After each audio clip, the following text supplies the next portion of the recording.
Assalamualaikum warahmatullahi wabarakatuh.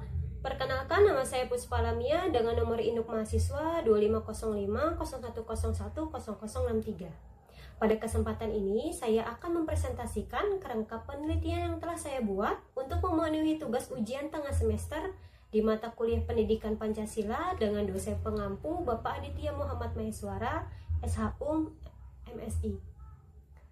Penelitian ini berjudul Fenomena Cyberbegging atau mengemis online di media sosial. Saya memilih topik ini karena fenomena ini bukan sekadar tren digital biasa. Ini adalah cerminan bagaimana nilai-nilai kemanusiaan dan keadilan sosial yang dijunjung tinggi oleh Pancasila sedang menghadapi tantangan nyata di era digital. Sebelum masuk ke inti pembahasan, izinkan saya menyampaikan alur presentasi, yaitu terdapat 4 bagian utama yang akan kita bahas secara berurutan. Pertama, kita akan memahami apa itu cyberbegging dan melihat kasus-kasus nyata yang viral di Indonesia.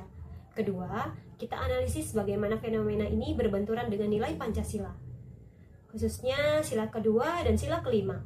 Ketiga, saya jelaskan mengapa penelitian ini mendesak dari sisi moral, hukum, dan psikologis. Dan keempat, kita bahas solusi yang bisa diterapkan.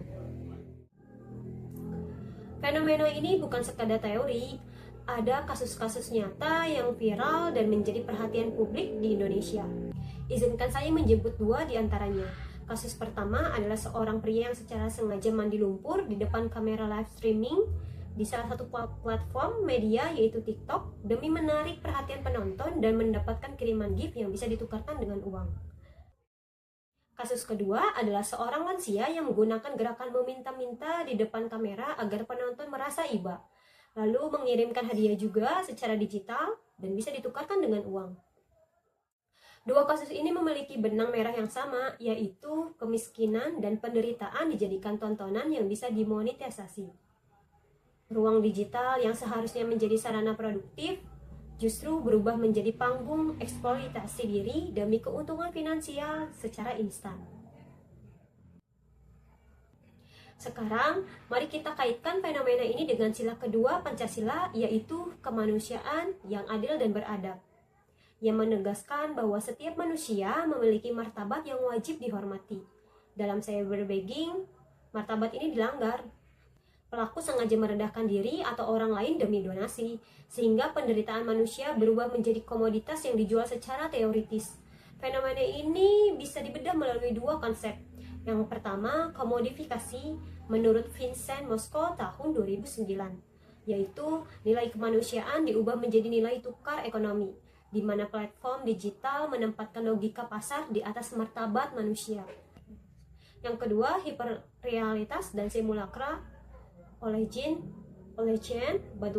Baudrillard tahun 1994, yaitu konten kemiskinan direkayasa sedemikian rupa agar menarik bagi penonton. Akibatnya, penonton tidak lagi melihat kemiskinan yang nyata, melainkan mengkonsumsi penderitaan tersebut sebagai hiburan. Kita beralih ke sila kelima, keadilan sosial bagi seluruh rakyat Indonesia. Sila ini bicara tentang kesejahteraan yang merata dan penghargaan terhadap kerja keras. Nah, cyberbegging ini justru merusak keduanya karena 3 alasan. Yang pertama, salah sasaran. Uang didapatkan bukan dari hasil kerja nyata, tapi dari kemampuan memanipulasi emosi dan rasa kasihan penonton. Kedua, merusak mental. Normalisasi fenomena ini bisa bikin orang ketergantungan, yang pastinya bertentangan dengan semangat gotong royong dan kerja keras Pancasila. Ketiga, ada ketidakadilan struktural. Menurut Ben Bagdikian tahun 2020, yang paling diuntungkan di sini adalah platform digital lewat iklan dan engagement. Sementara pelakunya cuma dapat saweran instan yang nggak menjamin kesejahteraan jangka panjang mereka. Urgensi dari penelitian ini. Mengapa penelitian ini mendesak? Karena menurut saya skala masalahnya masif. Data dari Data Reportal tahun 2023 menunjukkan Indonesia memiliki 212,9 juta pengguna internet dengan 167 juta aktif di media sosial, menghabiskan rata-rata 3 jam sehari. Ini menjadikan Indonesia salah satu negara dengan paparan konten digital tertinggi di dunia. Ada sekiranya 3 dampak utama dari fenomena ini. Yang pertama adalah erosi nilai moral. Normalisasi cyberbullying mengikis harga diri dan etos kerja, terutama bagi generasi muda. Yang kedua, lemahnya regulasi, yaitu aturan yang ada saat ini nggak mengikat secara hukum dan belum mengatur tanggung jawab platform digital. Dan yang ketiga atau yang terakhir, dampak psikologis. Bagi dampak psikologisnya itu, konten instan ini bikin orang berpikir kalau cyberbullying adalah jalan pintas yang lebih mudah daripada bekerja keras atau bekerja secara nyata. Untuk mengatasi cyberbullying sampai ke akarnya, kita butuh solusi di 2 level. Yang pertama, level kebijakan dan regulasi. Revisi Undang-Undang ITE masukkan pasal khusus tentang cyberbullying dengan sanksinya, serta wajibkan platform digital menyediakan fitur pelaporan konten yang cepat. Kedua, aturan Mensos.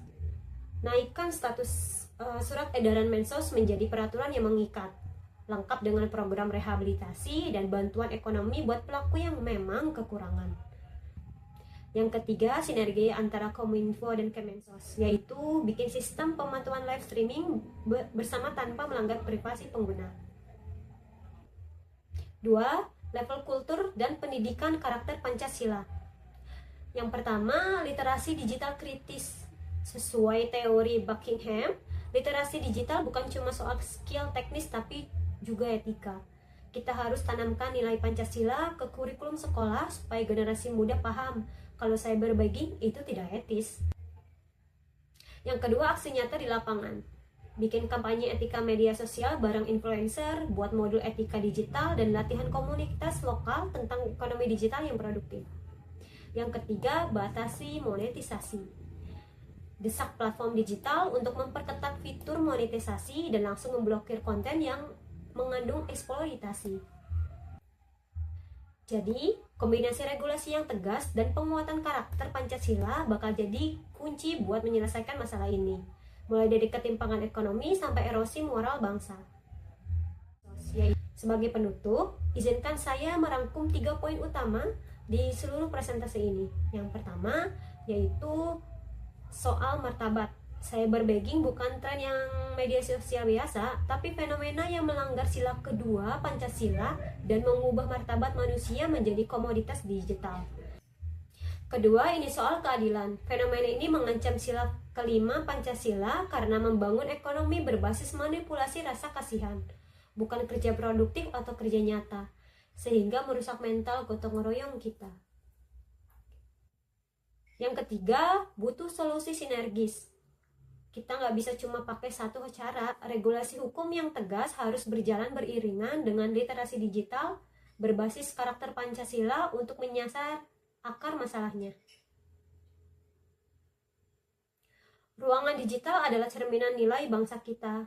Mari bersama-sama menjaga ruang digital ini agar tetap bermartabat, produktif, dan berkeadilan sesuai dengan semangat Pancasila. Demikian presentasi saya. Terima kasih atas perhatiannya. Assalamualaikum warahmatullahi wabarakatuh.